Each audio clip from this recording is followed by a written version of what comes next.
오늘 2017년 7월 16일 하나님의 말씀을 선포하겠습니다. 은혜 받으실 말씀은 사도행전 8장 5절에서 8절까지 12절에서 17절까지의 말씀입니다. 8장 5절부터 8절까지 말씀을 먼저 봉독해 드리겠습니다. 빌립이 사마리아 성에 내려가 그리스도를 백성에게 전파하니 무리가 빌립의 말도 듣고 행하는 표적도 보고 한 마음으로 그가 하는 말을 따르더라.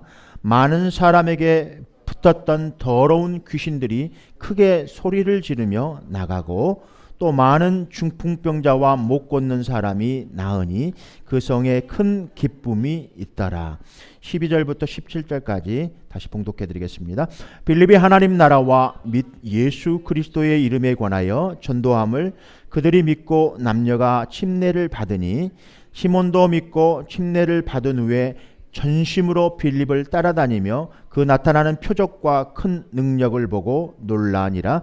예루살렘에 있는 사도들이 사마리아도 하나님의 말씀을 받았다 함을 듣고 베드로와 요한을 보내매 그들이 내려가서 그들을 위하여 성령 받기를 기도하니 이는 아직 한 사람에게도 성령 내리신 일이 없고 오직 주 예수의 이름으로 침례만 받을 뿐이더라. 이에 두 사도가 그들에게 안수함에 성령을 받은지라 라고 기록되어 있습니다.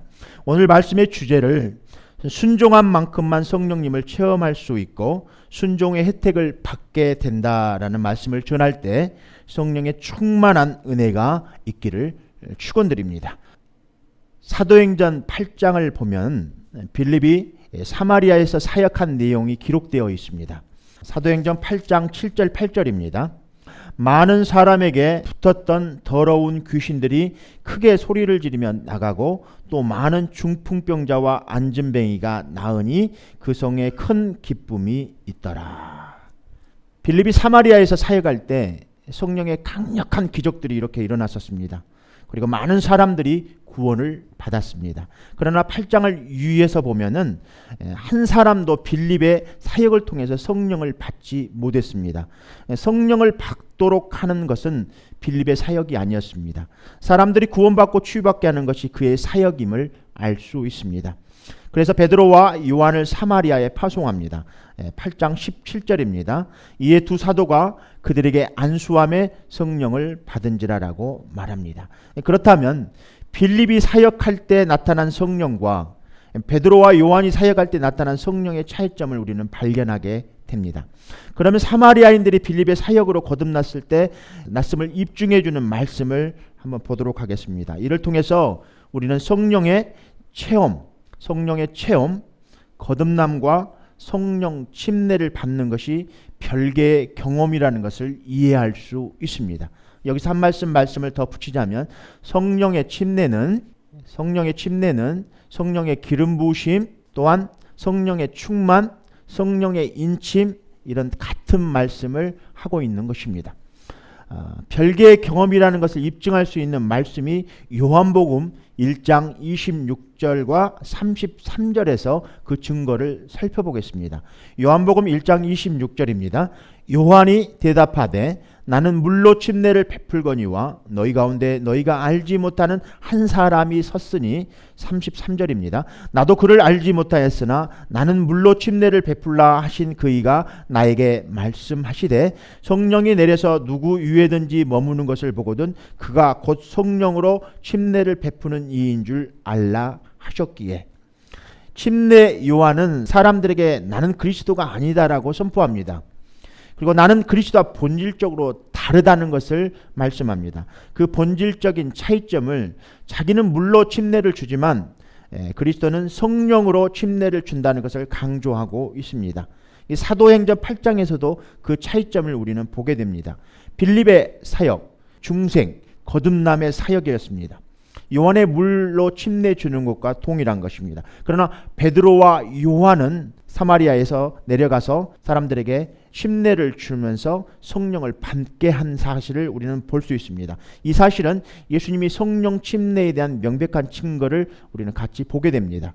그럼 17절에 이에 두 사도가 저에게 안수하며 성령을 받은지라. 그러니까 예수님의 침례와 베드로 요한과의 침례가 같은 말을 말하고 있으며 빌립의 침례, 성령의 침례는 지금 성령 물로 침례주는 말과 요한이 물로 침례주는 말과 동일한 말씀을 하고 있는 것입니다. 그렇다면 이 연관성을 가지고 마지막으로 예수님께서 제자들에게 분부하신 말씀을 통해서 구원은 복음인 하나님의 말씀을 전함으로 온다는 사실을 우리는 기억합니다. 마태복음 28장, 마가복음에도 이런 말씀들이 있고요. 마태복음 28장 18절에서 20절 말씀입니다. 예수께서 나와 말씀하여 이르시되 하늘과 땅의 모든 권세를 내게 주셨으니 그러므로 너희는 가서 모든 민족을 제자로 삼아 아버지와 아들과 성령의 이름으로 침례를 베풀고 내가 너희에게 분부한 모든 것을 가르쳐 지키게 하라. 볼지어다 내가 세상 끝날까지 너희와 항상 함께 있으리라 하시니라. 성령에 대한 체험, 물로 침례를 받는 것과 성령으로 침례를 받는 사람들의 나타나는 특성들이 있습니다. 그것이 바로 예수님께서 명령하신 지상 명령을 수행하는 것들을 제자들을 통해서 보게 됩니다.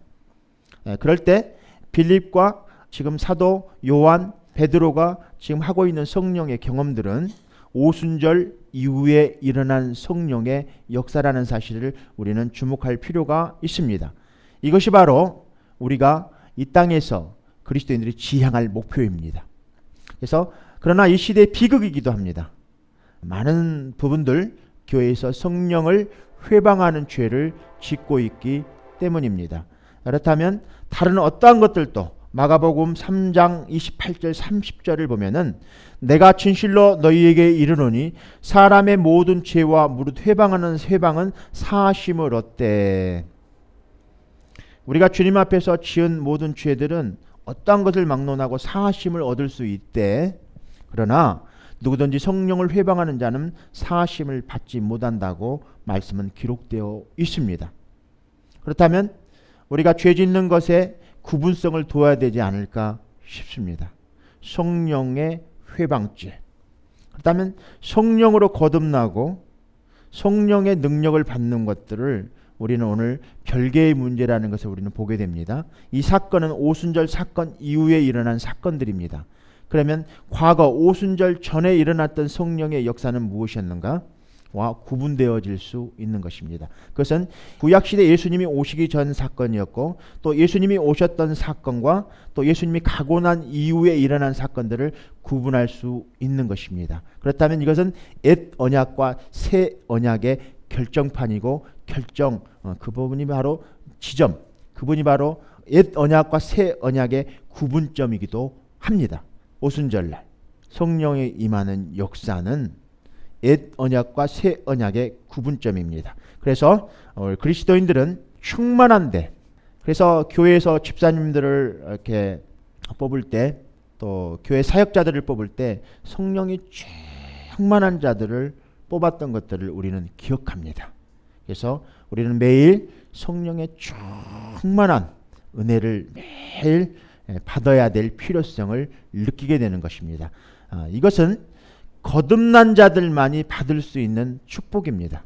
그러니까 거듭나지 않는 자들에게는 성령의 축복이 임하지 않는 것입니다.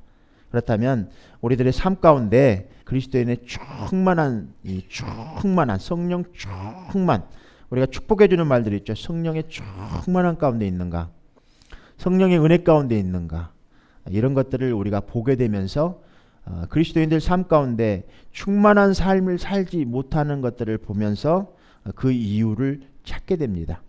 왜 그리스도인들이 죄를 짓게 되고 왜 그리스도인의 삶의 변화가 오지 않는 걸까? 곰곰이 유심히 성경 말씀을 보면은 성령의 은혜가, 성령의 충만한 것을 받지 못했기 때문에 그런 일들이 발생되어짐을 우리는 볼 수 있습니다. 그래서 우리는 성령의 거듭날 때 성령의 체험, 내주하시는 성령의 체험을 우리는 간직하고 매일같이 성령의 그런 충만함을 받아야만, 그리고 또 계속 받고 있는 사람들이라고 볼 수 있는 것입니다.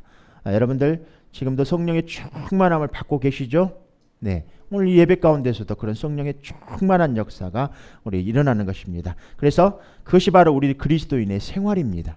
그래서 저는 빌립, 오늘 본문에 나오는 베드로, 요한의 이 사마리아에서 사역한 이런 삶이 우리들의 신앙생활에 사실화되고 점점 더 사실화될 수 있는 길은 우리가 우리 주 예수 그리스도로 말미암아 성령으로 중생하는 것과 거듭나는 것을 말합니다.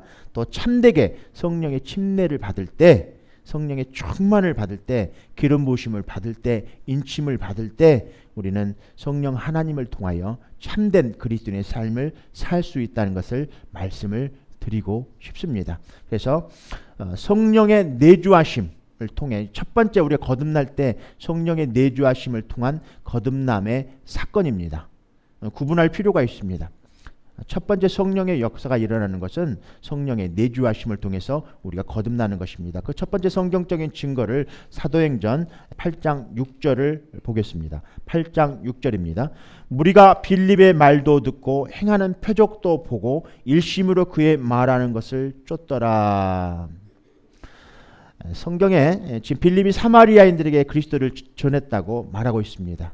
이 빌립은 지금 예수님께서 마태복음에 말씀하신 지상명령을 지금 수행하고 있는 장면입니다. 그래서 예수님을 통한 구원의 기쁜 소식, 예수님이 우리들의 구주이시고 우리를 구원할 자이심을 지금 사마리아인들에게 선포합니다. 우리 여기 지금 지역에 있는 사마리아는 예수님이 사마리아를 지나가다가 우물가에 만난 사마리아 여인이 아마 여러분들 기억나실 것입니다. 그곳입니다. 예수님이 복음을 전했던 그 사마리아에 지금 예수님이 제자들이 다시 그 사마리아에 복음을 전하고 있는 장면을 우리는 보게 됩니다. 빌립이 사마리아인들에게 복음을 전합니다. 그런데 어떠한 일이 벌어졌습니까? 6절입니다. 무리가 빌립의 말도 듣고 행하는 표적도 보고 한마음 일심으로 그가 하는 말을 따르더라. 믿기만 하고 고백하는 것이 우리가 구원받은 것이 아니라는 사실을 이 8장 6절에서 말씀을 보고 우리는 기억할 수 있습니다. 무리가 빌립의 말을 듣고 행하는 표적도 보고 한마음으로 일심으로 그가 하는 말을 따르더라라고 말씀하고 있습니다. 그렇다면 빌립은 지금 예수님의 사역을 말을 듣고 예수님의 행하는 것들을 그대로 듣고 행하고 있습니다. 그리고 예수님과 일심으로 지금 행하고 있는 것들을 지금 사마리아에서 그렇게 하고 있는 것입니다. 이렇듯 성령의 거듭남의 역사, 중생이 이렇게 복음을 전할 때 이 역사가 나타남을 우리는 보게 됩니다. 사마리아인들이 지금 거듭난 또 다른 증거들을 우리는 또 보게 됩니다. 14절입니다. 8장 14절 우리 같이 크게 한번 읽겠습니다. 예루살렘에 있는 사도들이 사마리아도 하나님의 말씀을 받았다 함을 듣고 베드로와 요한을 보내매. 예루살렘에 있는 사도들, 지금 예루살렘, 사마리아, 지금 갈릴리의 중간 정도에 위치한 이 사마리아 지점. 그러니까 예루살렘에서 갈릴리까지 가려면 꼭 사마리아를 통과해야만 합니다. 그러니까 사마리아에서 지금 일어난 이 사건이 예루살렘에 있는 사도들이 사마리아도 하나님의 말씀을 받았다 함을 듣고 베드로와 요한을 보냈다라고 말씀하고 있습니다.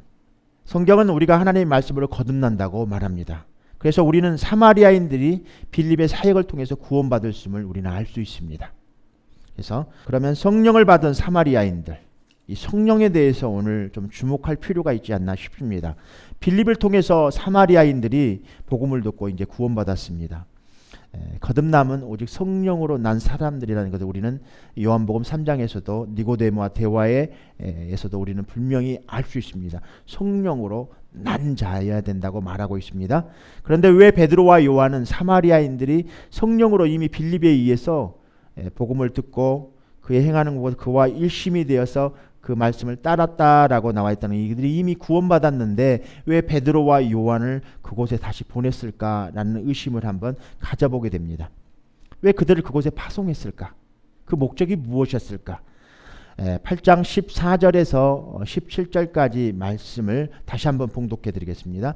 예루살렘에 있는 사도들이 사마리아도 하나님의 말씀을 받았다함을 듣고 베드로와 요한을 보내매 그들이 내려가서 그들을 위하여 성령 받기를 기도하니 이는 아직 한 사람에게도 성령 내리신 일이 없고 오직 주 예수 이름으로 침례만 받을 뿐이더라. 이에 두 사도가 그들에게 안수하며 성령을 받은지라.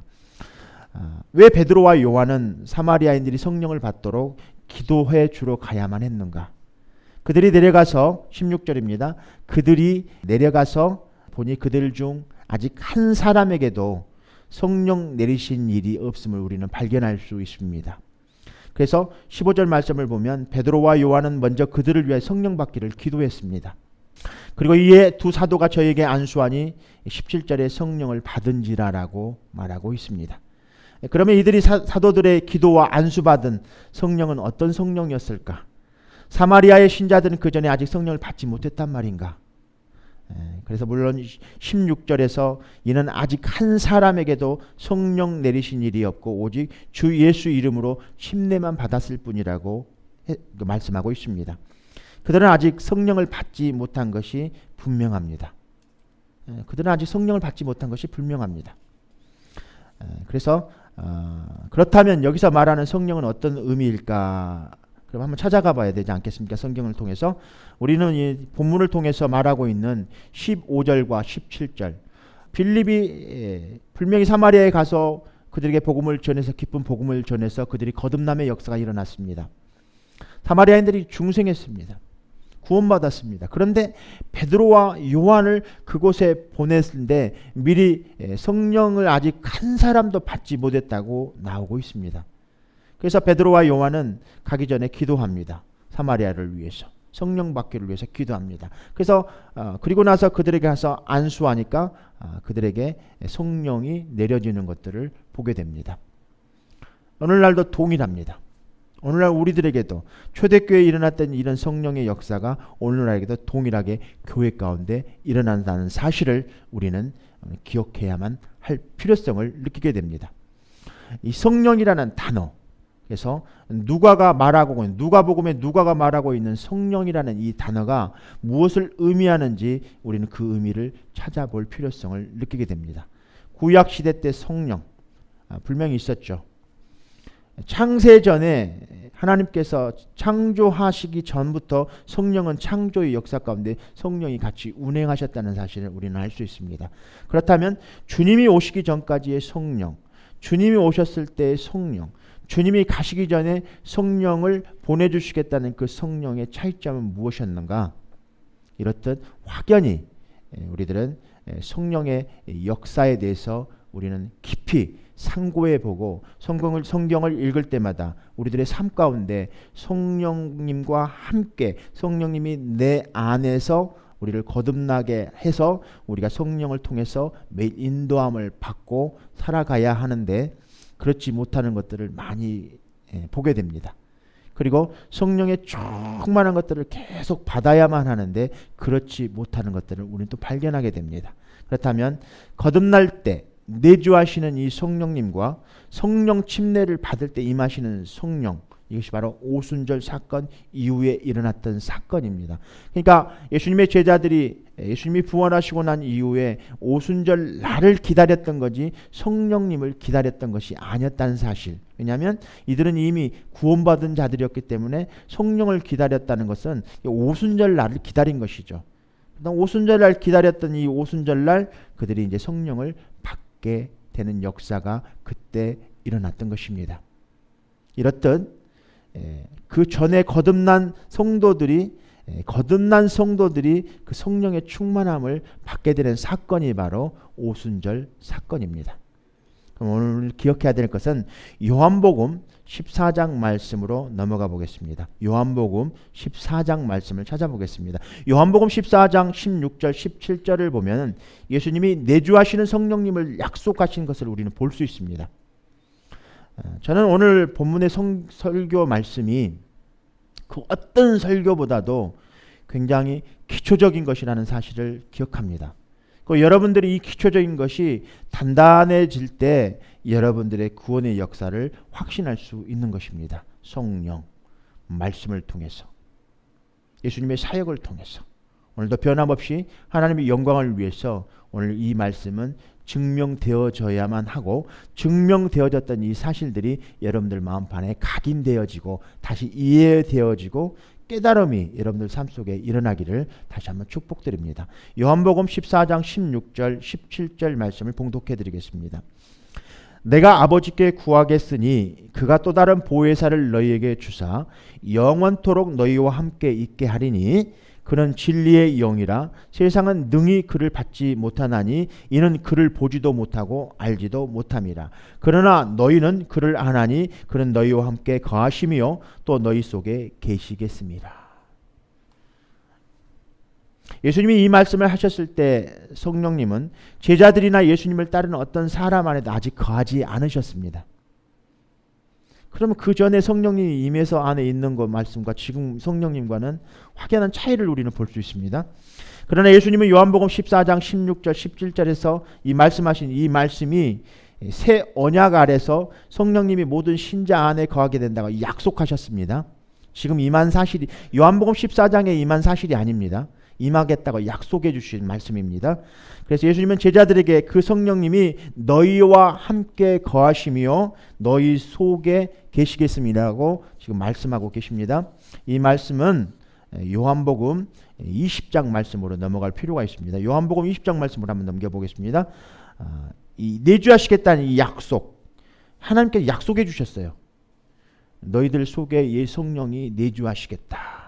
이 약속을 요한복음 20장 21절 22절에서 부활하신 예수님이 숨을 확 내쉬면서 성령을 받으라라고 말씀하실 때 이루어졌습니다. 예수님이 그렇게 말씀하신 것은 거듭날 때 성령을 받은 것을 언급하신 것입니다. 그러나 그것과는 다른 경험, 위로부터 임하는 능력을 제자들 모든 신자들에게 약속하셨습니다. 그렇다면 요한복음 20장 말씀을 21절 22절 말씀을 우리 한번 읽어보고 그 다음 말씀으로 넘어가 보겠습니다. 요한복음 20장 21절 22절입니다. 예수께서 또 가라사대 너희에게 평강이 있을지어다 아버지께서 나를 보내신 것 같이 나도 너희를 보내노라. 이 말씀을 하시고 저희를 향하사 숨을 내쉬며 가라사대 성령을 받으라. 계속 성령을 받으라 라고 말씀하고 계십니다. 그러나 이게 지금 요한복음 14장에서 말씀하신 성령에 대한 말씀의 약속들은 요한복음 20장의 말씀이 성취됩니다. 그런 이 성령을 받으라라는 이 성령은 우리 속에 거듭날 때 임하는 내주하심의 성령님이십니다. 그렇다면 이제 위로부터 받은 성령, 능력을 말하고 있습니다. 이 모든 말씀은 제자들에게 모든 신자들에게 약속하신 말씀입니다. 누구에게 특별하게만 약속하신 말씀이 아니고 모든 신자들에게 말씀하신 약속입니다. 예수를 믿지 않고 거듭나지 않는 자가 지금 이 능력을 받는다는 것은 뭐가 좀 잘못되어 있는 성경의 말씀인 거죠. 많은 부분들 부흥회 갔다가 막 능력 받았다고 이렇게 하시는 분들이 계십니다. 또 어떤 설교 말씀을 듣고 능력 받았다고 하시는 말씀들을 보게 됩니다. 거듭나지도 않았는데 아직 성령을 통해서 거듭남의 체험이 없는데도 불구하고 누구를 통해서 안수받고 거듭남을 경험한 성령의 능력을 받은 것을 경험하는 분들을 저는 많이 봤습니다. 그러나 성경은 분명히 그것과 좀 차이를 좀 보이게 되는 거죠. 누가복음 24장 49절 또 사도행전 1장 8절 말씀을 보면은 성령 침례를 지금 언급하고 있습니다. 성경에서는 성령 세례라고 나와 있죠. 세례, 헬라어 본 원말은 침례가 말씀이 맞는 말입니다. 그러니까 여러분들 성령 세례라는 말이 나오면 침례라고 바꿔서 읽으시는 게 아마 맞을지 모르겠습니다. 누가복음 24장 49절과 사도행전 1장 8절에 성령 침례를 언급하면서 위에라는 단어를 여기서 사용하는 것을 우리는 유의해서 한번 보기를 바랍니다. 누가복음 24장 49절입니다. 볼지어다 내가 내 아버지께서 약속하신 것을 너희에게 보내리니 너희는 위로부터 능력으로 입혀질 때까지 이 성에 머물라 하시니라. 사도행전 1장 8절입니다. 누가복음 24장 49절은 내 아버지께서 약속하신 말씀을 너희에게 보낸다고 말하고 있습니다. 너희는 위로부터 능력이 입혀질 때까지 이 성에 머물라라고 말씀하고 계십니다. 사도행전 1장 8절입니다. 오직 성령이 너희에게 임하시면 너희가 권능을 받고 예루살렘과 온 유대와 사마리아 땅끝까지 이르러 내 증인이 되리라고 하십니다. 하나님께서 신자들의 삶 가운데 주기 원하는 성령의 사역이 있습니다. 이것이 바로 위로부터 능력을 부여하기 위해서 신자들 위해 성령이 임하는 것입니다. 그렇다면 거듭날 때 내주하시는 성령님은 명확한 우리가 경험했듯이 오늘날 신자들이 진짜 성령을 충만을 받는 것도 바로 명확한 경험입니다. 그래서 여러분들이 오늘 이 시간에 그런 간절함이 여러분들 마음 가운데 있으셨으면 합니다. 그런 간절함. 이미 여러분들은 성령을 통해서 여러분 내주하심을 통해서 거듭난 성도들입니다. 그렇다면 성령 충만 받는 것은 이제 문제가 되지 않는다는 것을 우리는 오늘 말씀에서 보게 됩니다. 오순절날 하나님의 다락방에 모인 120문도 뿐만 아니라 그 후 교회, 즉 예수님을 믿게 될 모든 자들에게 성령을 부어주셨습니다. 부어주겠다가 아니고요, 부어주셨습니다. 이제 신자들이 성령을 부어주는 것은 더 이상 아버지의 문제가 아닙니다. 부어달라고 막 하는 것은 이제 아버지의 문제가 아닙니다. 이미 부어주신 것입니다. 그래서 하나님이 이미 오순절 날에 누구에게 부어주셨다고요? 교회에 성령을 주셨습니다. 이미 주신 것입니다. 주실 것을 받으려고 기도하는 게 아니고요, 주셨던 것을 이미 주신 겁니다. 오순절 날. 그래서 성경은 성령 받기 위해서 기다리라라는 말씀이 성경에 없습니다. 그래서 오늘 성령 받기 위해서 당신 여기서 기다려야 됩니다. 2-3시간 동안 기도해야 됩니다. 4시간 동안 5시간, 6시간, 7시간, 8시간 뭐 롱타임 40일 기도해야 뭐 이렇게 받는 겁니다. 안수해야 받는 겁니다. 이런 말이 성경에 없습니다. 이미 부어주셨어요. 누구에게? 거듭난 자들에게. 그래서 여러분들 성경은 계속해서 요한복음에 와서 생수를 마시라. 여러분들 와서 생수를 마시세요. 여기 부어져 있는 생수가 있습니다. 준비되어져 있는 생수가 있습니다. 와서 마시세요. 또 와서 생수를 마시라. 여러분들 복음 전할 때 그렇게 전하시는 거예요. 이미 예수님께서 당신에게 성령을 부어주셨습니다. 와서 마시십시오. 그리고 이 말씀을 바울은 에베소 교인들에게 말했습니다. 너희가 성령을 받았느냐라고. 성령은 선물입니다. 성경은 성령을 선물로 받으리니라고 말합니다. 그래서 그렇습니다. 오순절 날 이제 성령을 받은 것은 신자들의 목입니다. 그래서 세상 거듭나지 않는 신자들은 성령을 받을 수가 없어요. 거듭난 자들만 성령을 받을 수 있는 거예요. 지금 제가 말하고 있는 성령은 성령의 충만 능력을 말하고 있는 거예요. 능력. 처음 성령 받을 때 거듭난 그 내주하심의 성령을 말하고 있는 게 아니라 저는 이 말씀을 하고 있는 거예요. 성령의 충만 능력을 받으라는 거예요. 그래서 마태복음에 예수님께서 마지막 지상 사명을 예수님이 제자들에게 줄 때도 동일하게 이것을 오순절에 일어난 이 성령의 역사를 이제 가서 너희들이 해야 된다라고 명령하고 부탁하셨어요. 이게 우리들의 할 일입니다. 여러분들 이 말씀을 여러분들 마음 가운데 새기셔서 꼭 순종하시는 여러분들 되시기를 다시 한번 주님의 이름으로 축원드립니다. 성령의 경험, 오직 신자들만 받을 수 있는 경험이라는 거예요. 축복이죠. 그래서 여러분들이 성령의 부으심, 이것이 바로 아버지의 약속이라는 사실. 아버지께서 약속해 주신 말씀이에요. 여러분들 약속의 말씀을 붙드시기를 다시 한번 주님의 이름으로 축복드리며, 이것이 선물이라는 사실, 아버지께서 주시고 싶으면 주는 거예요. 자, 여기서 우리는 놀라운 사실 하나를 발견하게 됩니다. 여러분들 아버지께서 여러분들에게 유산을 주고 싶어요. 우리 집사님에게, 송집사님에게 유산을 주고 싶어요. 우리 성령의 경영에게도 유산을 주고 싶어요. 그러면 아버지는 주고 싶어요. 그런데 여러분들이 받기 싫으면 안 받는 거예요. 그러니까 아버지께서 주고 싶으셔도 여러분들이 받지 않으면 못 받는 거예요. 하나님께서 여러분들을 부르셨어요. 우리 가서 아웃사이드에 가서 예수님의 복음을 전합니다. 빌립과 베드로와 요한이 지금 사마리아에 가서 복음을 전합니다. 아무리 복음을 전해도 성령이 준비된 성령을 주겠다고 말해도 받지 않겠다고 완강하게 거부한다면 받을 수 없는 일입니다. 여러분들이 마음의 문을 여시고 이것을 받겠노라고 여러분들이 주님께 간절한 기도가 있어야 되지 않을까 싶습니다. 여러분들의 소원이 필요하다는 말이에요. 여러분들의 선택이 필요하다는 말입니다. 여러분들이 주님께 그 부르심에 응답해야만 합니다. 아멘. 오늘 여러분들 이 예배 가운데 여러분들이 성령을 주시겠다고, 성령을 받으라라고 말씀하신 이 말씀을 주목하셔서 내가 받겠노라고 선택하시는 여러분들 되시기를 다시 한번 주님의 이름으로 축복드립니다. 베드로가 사도행전 2장에서 성령의 부으심을 성령의 약속과 성령의 선물이라고 말했습니다. 사도행전 2장 32절, 33절, 38절, 39절 말씀을 봉독해 드리겠습니다.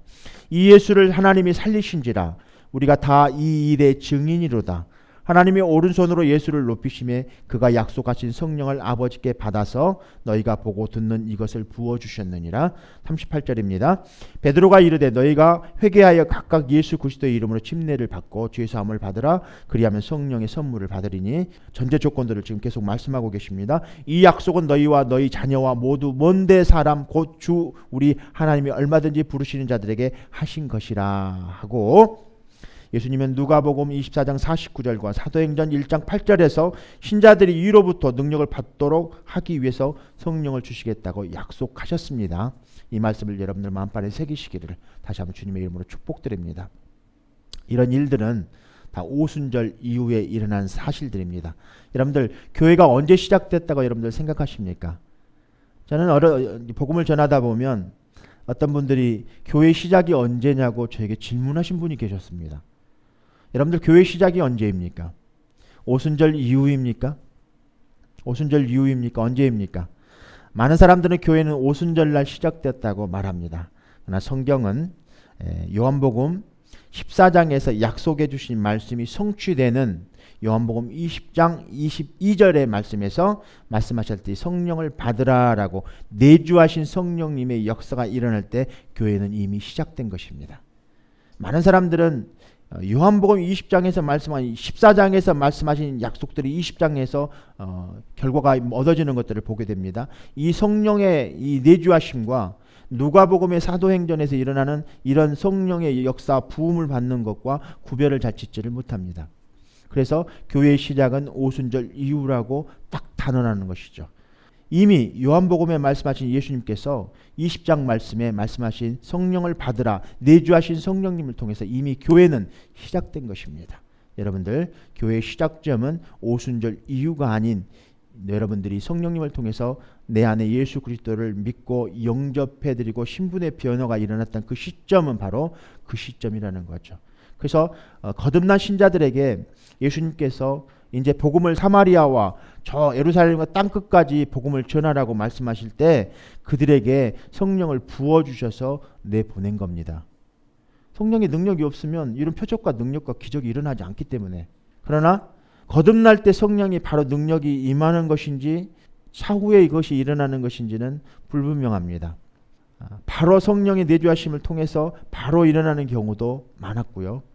그 시점을 어느 시점이라고 확신할 수는 없습니다. 그러나 성경에서는 이 시점의 중요성보다 예수님께서 제자들에게 이 복음을 전도하는 지상명령을 수행하기 위해서는 분명히 성령의 능력이 필요함을 강조하고 있습니다.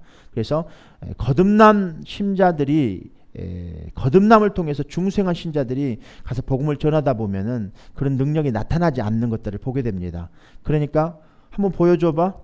예수님 진짜 살아계시면 그 능력 한번 보여줘봐. 이렇게 불신자들이 우리들에게 역으로 이렇게 공격하는 것들을 보게 됩니다. 이건 사탄의 역사이죠.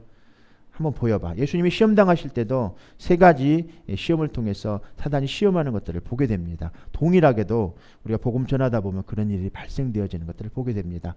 여러분들 꼭 복음 전하는 일에 이 일이 쓰여져야 됩니다.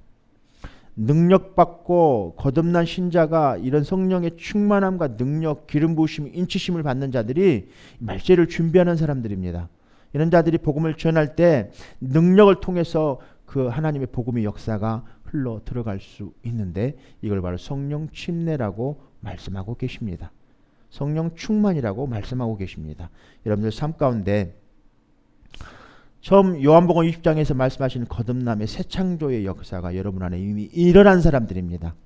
여러분들은 거듭난 사람들입니다. 그래서 여러분들은 그 거듭난 상태를 가지고 예수님께서 숨을 내쉬며 성령을 받으라라고 말씀하신 이 말씀은 이미 내주하신 성령님을 통해서 거듭난 사건이 이미 일어난 자들입니다. 그러한 자들에게 이 성령의 충만, 침례, 기름 부심은 이제 그 사역을 감당하러 나아가는 자들에게 주어지는 능력이라는 사실을 우리는 성경을 통해서 그 큰 숲을 보았습니다. 그렇다면 여러분들 삶 가운데 이제 그 성령의 능력을 받으신 분들이 어떤 삶을 살아야 되는 건가 이미 이제 성경을 통해서 규명되어진 사건입니다. 요한복음 20장 22절에서 이런 사건들이 일어났던 계기가 예수님의 죽음과 장사와 부활을 통해서 아직 인류를 구속하지 않았기 때문에 그 전에는 일어나지 않았던 것입니다. 이러한 일들은 오직 예수님께서 십자가에 죽으시고 장사 지낸 바 되었다가 부활하신 사건 이후에 일어난 일입니다. 그렇다면 이 구속의 시점은 주님이 부활하셔야만 되는 거였던 거예요. 주님이 부활하셔야만 이 성령의 능력과 역사가 일어날 수 있었던 그 사건 지점이 바로 부활이라는 사실을 우리는 알 수 있습니다. 여러분들이 성경에 그런 포인트들을 잘 이렇게 짚고 성경을 읽어나가실 때 성경을 우후죽순처럼 이렇게 자기가 좋아하는 성경 구절만 뽑아갖고 이렇게 나의 입맛대로 내가 원하는 것만 주님께 원하고 내가 하고 싶은 것만 이렇게 하게 되는 그런 불순종은 성령을 아마 회방하는 죄인지도 모를 것입니다. 내가 하고 싶은 것만 해요. 내가 원하는 것만 구해요. 주님이 원하시는 게 무엇인지 잘 깨닫지 않으려고 하고 이해하려고도 안 해요. 오직 주님께서 나에게 지금 성령을 통해서 무슨 말씀을 하시는가 이것을 귀 기울이시기 바랍니다. 성령께서 나에게 능력 주시는 것은 왜 나에게 거듭나게 하고 성령을 통해서 이런 체험과 경험을 통해서 이런 일들을 가능하게 했을까? 한번 여러분들 그거를 한번 생각해 본다면 이 일은 우리가 복음을 전하기 위해서 주님께서 주신 능력들이라는 사실을 우리는 기억해야 합니다. 여러분들 이런 일들이 여러분들 삶 가운데 매일매일 가정과 직장에서 일어나기를 다시 한번 주님의 이름으로 축복드립니다.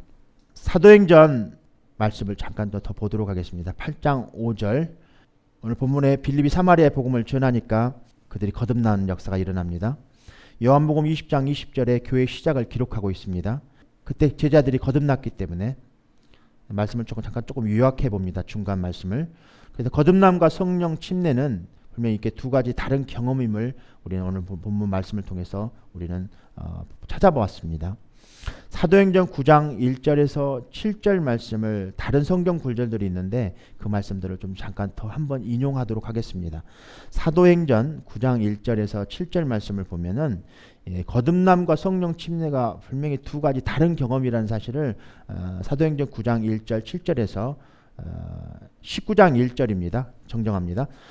아볼로에 대한 사건 이야기가 나옵니다. 19장 1절부터 말씀을 읽겠습니다.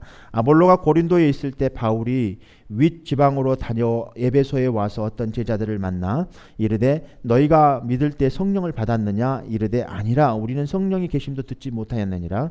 바울이 이르되 그러면 너희가 무슨 침례를 받았느냐 대답하되 요한의 침례이니라. 바울이 이르되 요한이 회개의 침례를 베풀며 백성에게 말하되 내 뒤에 오시는 이를 믿으라 하였으니 이는 곧 예수라 하거늘 그들이 듣고 주 예수의 이름으로 침례를 받으니 바울이 그들에게 안수함에 성령이 그들에게 임하심으로 방언도 하고 애언도 하니 모두 12사람쯤 되니라. 사도행전 19장에서도 지금 아볼로가 고린도에 있을 때 이야기입니다. 바울이 윗지방으로 다녀 에베소에 어떤 제자들을 만나 너희가 성령을 받았느냐라고 질문합니다. 그러니까 자기들은 성령이 계심도 듣지 못했느냐라고 말하고 있습니다. 바울이 이르되 그럼 너희가 무슨 침례를 받았느냐고 물으니까 요한의 침례를 받았다고 예수님의 제자들이 말하고 있습니다. 바울이 이르되 요한의 회개의 침례를 베풀며 백성에게 말하되 내 뒤에 오시는 이를 믿으라 하였으니 이는 곧 예수라 하거늘. 바울이 지금 요한의 침례를 받고 있는 사람들, 받았던 사람들에게 성령에 대해서 다시 예수님의 침례를 베풀고 있는 사건입니다. 그들이 이제 바울을 통해서 침례를 받게 됩니다. 예수님의 이름으로. 그리고 그들에게 안수합니다. 성령이 그들에게 임합니다. 그 첫 번째 일어난 사건이 무엇입니까? 방언도 하고 예언도 하니 모두 12사람쯤 되니라. 성령 충만의 역사가 첫 번째로 일어나는 사건의 증거물이 무엇입니까? 성경에서 성령을 통해서 물로 침례받는 것은 거듭남입니다. 요한의 침례. 근데 이 지금 고린도의 이야기입니다. 고린도. 제가 저번 주에 고린도 후서의 말씀을 제가 증명해서 거짓 사도들에 대해서 말씀을 드렸습니다. 고린도 교회가요. 문제가 있었습니다. 그런데 문제를 직시하지 못했어요, 바울이. 그래서 고린도전서에 디모데를 보내서 고린도에 파송을 합니다. 그런데 고린도 안에 거짓 사도들이 들어와 있던 것을 직감하지 못했습니다, 바울이. 그래서 바울이 처음에 디모데를 보내서 일을 처리하려고 했는데 일이 처리되지 않습니다. 몰랐으니까. 교회 안에 거짓 복음이 들어와 있었던 거예요. 그런데 고린도 후서를 보면은 다시 바울이 디도를 보내서 그런 거짓 사도들의 문제점을 디도를 통해서 해결해 나갑니다. 이렇듯 교회 안에는 거짓된 복음들이 많이 들어와 있다는 사실. 그래서 이 지금 현재 오늘날의 교회에도 거짓된 복음들이 많이 들어와 있다는 사실입니다. 그래서 우리는 고린도전서와 고린도후서의 말씀들을 보면서 지금 고린도에 있을 때 지금 이야기를 하고 있는 거예요. 고린도에 있었을 때. 그러니까 그 시대에 지금 거짓된 복음들이 많이 교회 안에 들어와 있던 것들을 보게 되는 거예요. 그래서 첫 번째로 성령이 임할 때 내주하심은 침례 요한의 물로 침례받을 때 사건이고요. 지금 예수님이 그 이후로 물로 침례주는 사건은 성령의 침례입니다. 구분되어질 필요가 있는 거죠. 그래서 오늘 말씀도 다시 바울이 그들에게 성령의 침례를 줍니다. 그리고 나서 그들에게 안수함에 성령이 그들에게 임했다라고 말하고 있습니다. 그런데 첫 번째로 일어난 사건이 방언도 하고 예언도 하니. 방언도 하고 예언도 하니. 자, 하늘의 언어가 열리는 사건의 첫 번째 징표입니다. 하늘나라의 표적과 기적과 이적이 지금 임하는 사건, 능력, 하나님 나라의 능력이 임하는 사건이 첫 번째 방언도 하고 예언도 하니. 이 에베소 제자들은 다 이방인들이었습니다. 그러니까 모두 침례 요한을 따르는 자들이었죠. 우리가 보통 지금 우리 인터넷을 꺼내서 이렇게 금방 복음도 전할 수 있고 한국까지도 지금 즉시 인터넷을 보낼 수 있고 지금 설교를 바로 한국에 보낼 수도 있습니다. 그러나 지금 이 시대는 많은 사람들이 100마일 뭐 이렇게 떨어진 곳에 일어나는 사건을 알지도 못했습니다. 자기 주위에 일어난 사건들을 들어야만 알 수 있었던 사건입니다. 그래서 이 당시에는 복음을 전할 때 그 증거물로 꼭 세 사람씩 세 증인을 통해서 증인의 증표를 삼았습니다. 이 이스라엘의 유언장에도 보면은 우리 요한계시록에 요즘 지금 강의하고 있으면서 요한계시록에 임봉 5장에 지금 임봉의 주인은 예수님입니다. 그 임봉에 7개의 임봉을 해놨어요. 이렇게 임봉을 두루마리 성경에 7개의 임봉을 했습니다. 우리가 보통 유언을 하면 이스라엘에서는 7명의 증인을 삼았어요. 그래서 7명의 증인이 대주셔서 거기다 임봉을 이렇게 7개 임봉을 한 겁니다. 그 유언장은 사람이 죽으면 열어볼 수 있는 것입니다. 그런데 이 7개 임봉한 거에 그 사람이 죽으면 그 이후에 그 임봉한 걸 떼서 그 증명을 7명한테 증인으로 삼을 수 있는 것입니다.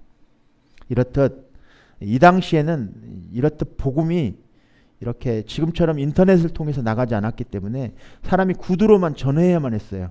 그러니까 이 복음이 진짜인가 가짜인가를 구분할 수 있는 것은 증인 3명, 복음을 전하는 사람들이 3명이 이 말이 맞는가 틀린가를 딱 증명하면 이 복음은 진짜인구나를 이렇게 알 수 있었던 것입니다.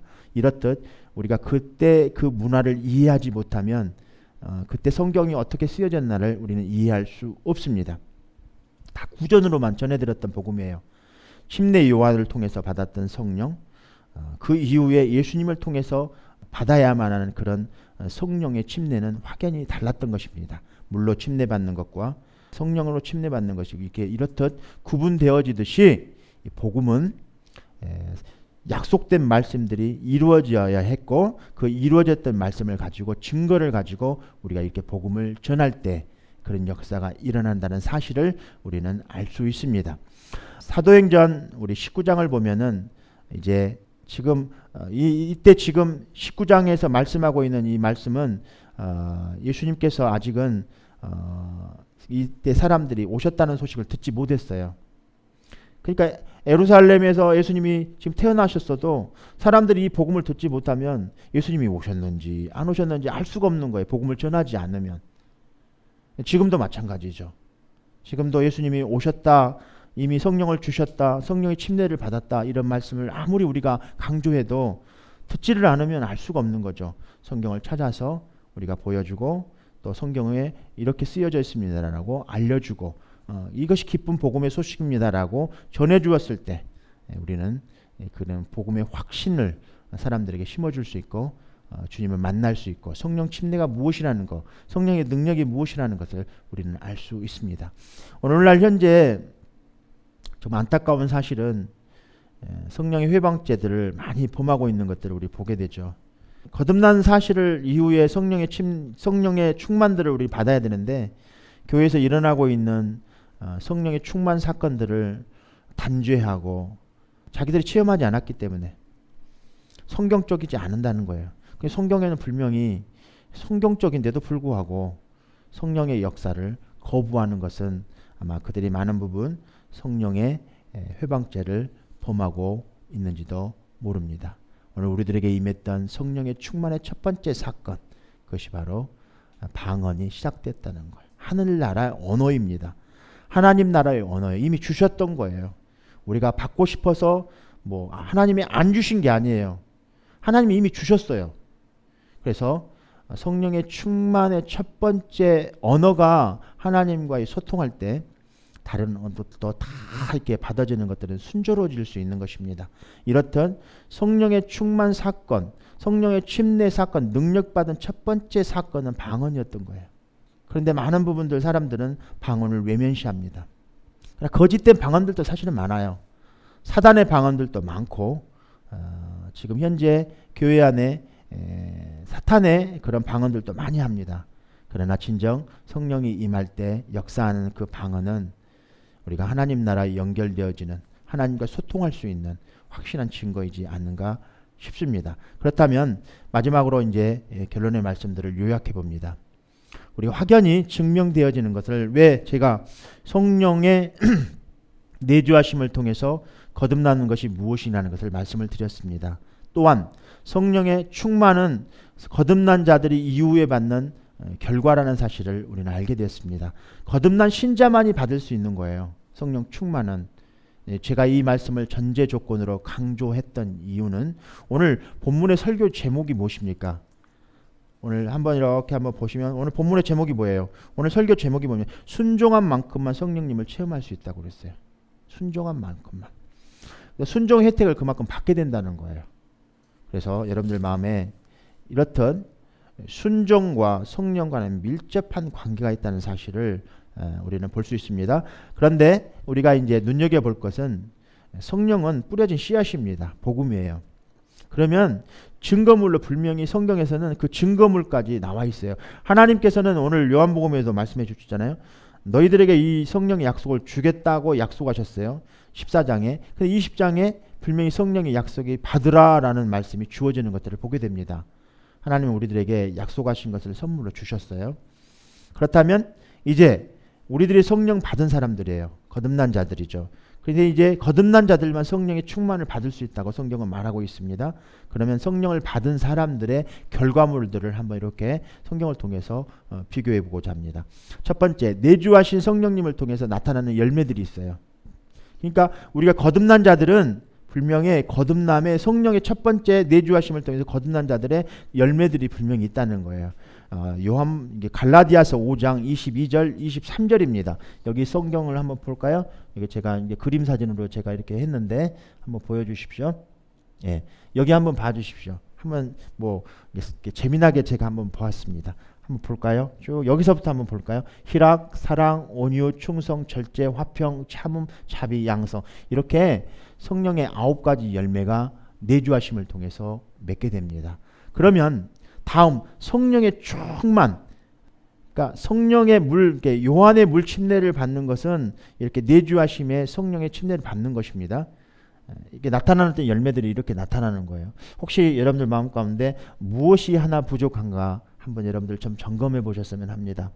여러분들 마음판에 희락이 없는가, 사랑이 없는가, 온유가 없는가, 충성이 없는가, 절제가 없는가, 화평이 없는가, 참음이 없는가, 자비가 없는가, 양선이 없는가 한번 점검해 보실 필요가 있지 않는가 싶어요. 정말 내 안에 예수님이 내주하셨다면 이것이 분명히 나타난다고 하는데 여러분들 오늘 집에 가셔서 꼭 책상에다가 요한복음 14장 말씀과 20장 말씀에 내주하심을 딱 기록해 놓으시고 결과물은 갈라디아서 2장 말씀이시구나 라고 이렇게 하면서 거기다 이렇게 그림으로 이렇게 탁 해서 책상에다 이렇게 한번 붙여 놓으시면 좋겠어요. 화장실에다도 이거 하나 사진 붙여 놓으면 좋겠어요. 그 매일 아침 화장실에 앉을 때나 세면할 때나 거울에다도 이렇게 붙여 놓으시고요. 또 내 자동차에도 이렇게 붙여 놓으면 좋겠어요.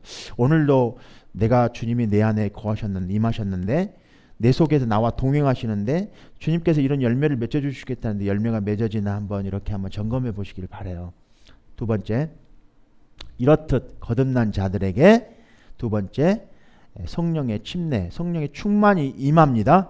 그런 임한 결과물의 사건을 고린도전서 12장 7절부터 11절까지 그 증거물로 초자연적인 하나님의 능력이 주어지는 것들을 보게 됩니다.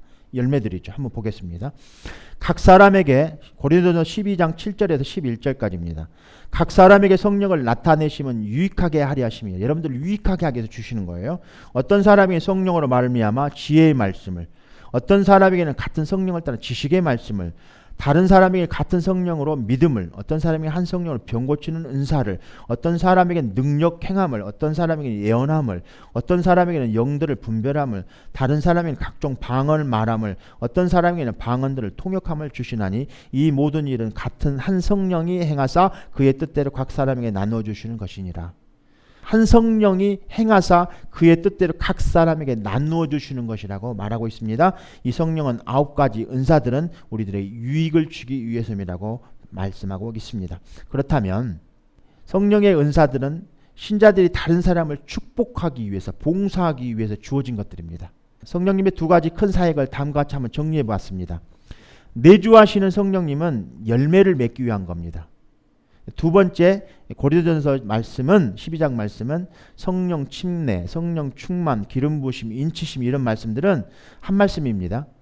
성령 충만을 딱히 정리할 수 있는 성령 침례라고 할 수 있죠. 성령 세례라고 할 수도 있습니다. 우리가 봉사하기 위해서입니다. 그렇다면 이 말씀들이 정말 우리들 마음판에 새겨져야 될 줄 믿습니다. 저는 성령의 내주하심도 정말 중요한 사건이고 내주하 거듭난 자들에게 이런 성령 충만이 대단히 중요하다는 사실을 오늘 역설해 보았습니다. 이런 경험이 여러분들에게 필요하지 않는가 싶습니다. 그런데 우리는 이것을 넘어서야만 합니다. 이제 베드로가 요한이 성령을 통해서 거듭남을 체험합니다. 그리고 사마리아에 가서 복음을 전합니다. 그들에게 안수함에 성령이 임합니다. 이렇게 경험했던 베드로가 베드로전서 1장 8절 9절에서 뭐라고 결론의 말씀을 자기가 지어가냐면요. 자기의 사역을 어떻게 결론을 지어가냐면 예수를 너희가 보지 못하였으나 사랑하는도다. 이제도 보지 못하나 믿고 말할 수 없는 영광스러운 즐거움으로 기뻐하니 믿음의 결국 곧 영혼의 구원을 받음이라. 여기서 우리가 강조할 수 있는 것은 말할 수 없는 영광스러움으로 즐거움으로 기뻐하니라. 여러분들이 성령을 통해서 내주하심을 거듭났습니다. 성령의 충만함을 받습니다. 능력을 받습니다. 혹시 여러분들 동기가 어떤 분들은 능력 받기 위해서 교회 다니시는 분들이 계시더라고요. 그 능력 받기 위해서 그냥 교회를 쫓아다니시는 분들이 계셔요. 그래서 이야기하는 말씀을 들어보면 예언을 하는 둥, 뭐 방언을 하는 둥, 병 고치는 은사가 있다는 둥, 뭐 자기는 통역하는 은사가 있다는 둥 막 이렇게 얘기를 해요. 근데 베드로는 그런 은사를 다 가지고 있었어요. 그런데도 불구하고 결론의 말씀으로 말할 수 없는 영광으로 즐거움으로 기뻐한다고 말하고 있습니다. 주님께 영광을 다 올려드립니다.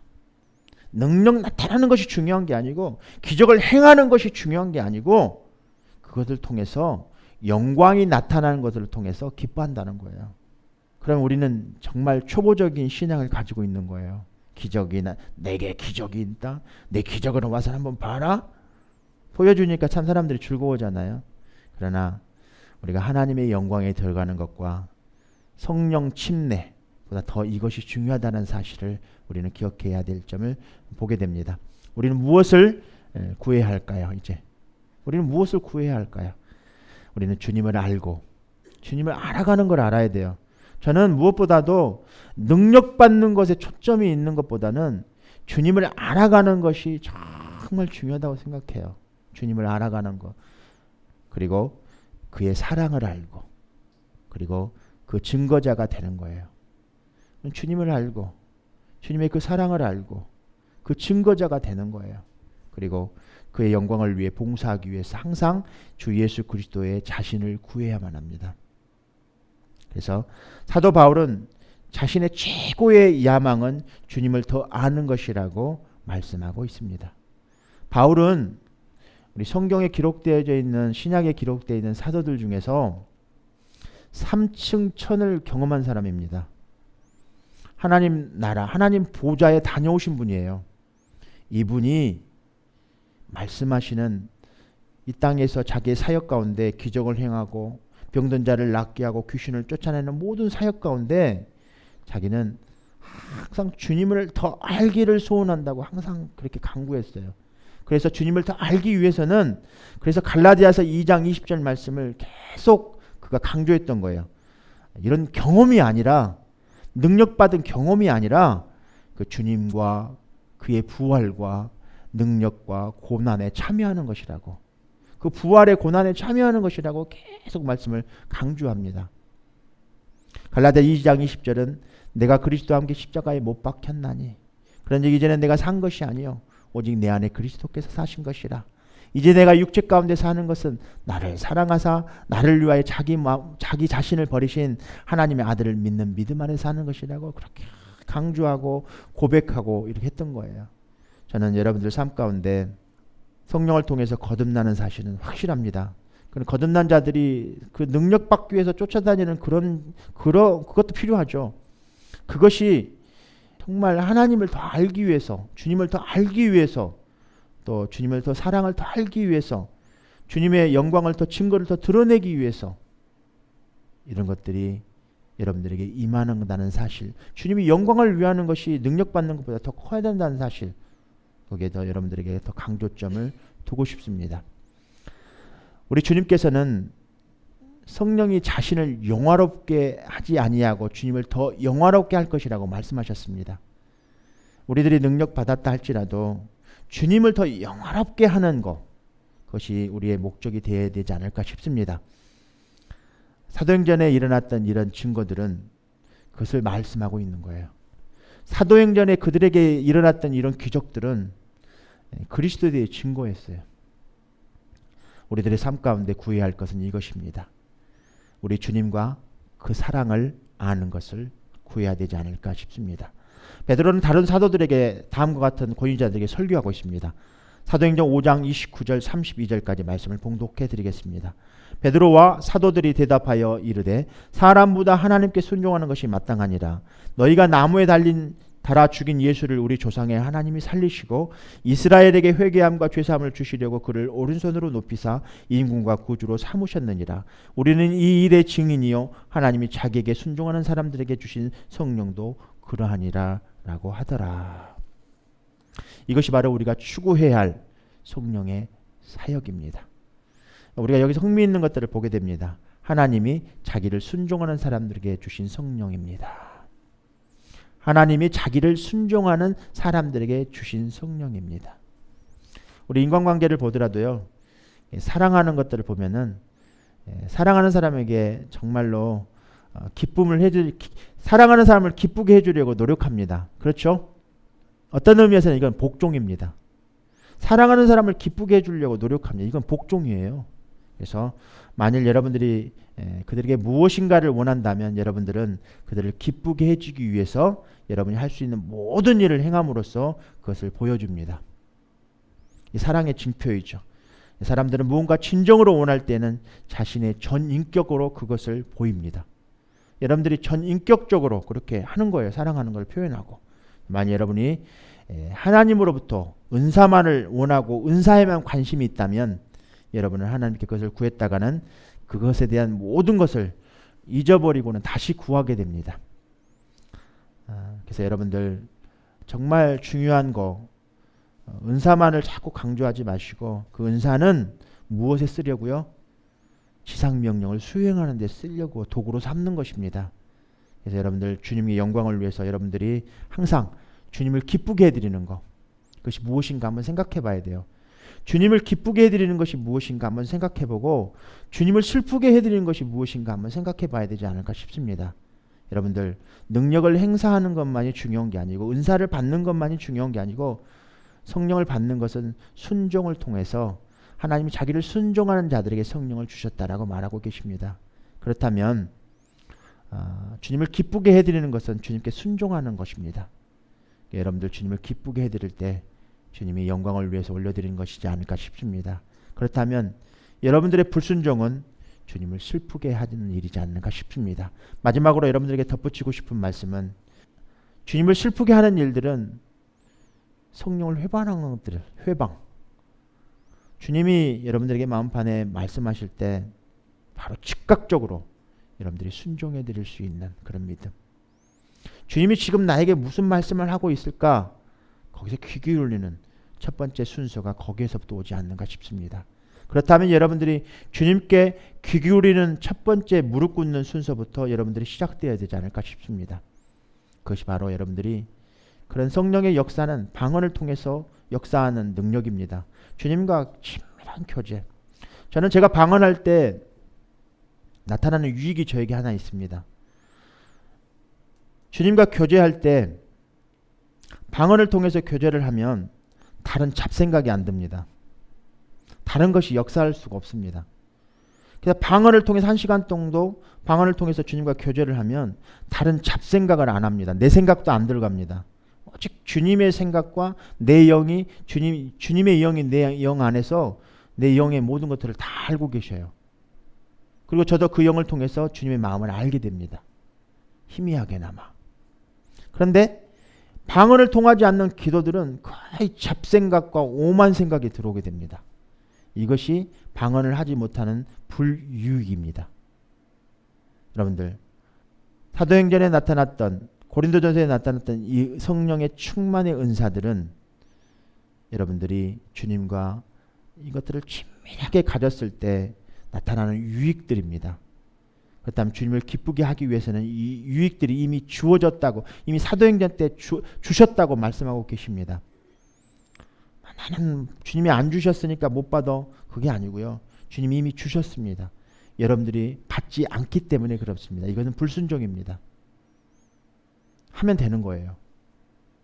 그래서 여러분들 이제 돌아가셔서 여러분들 영으로 주님과 교제하셨으면 좋겠습니다.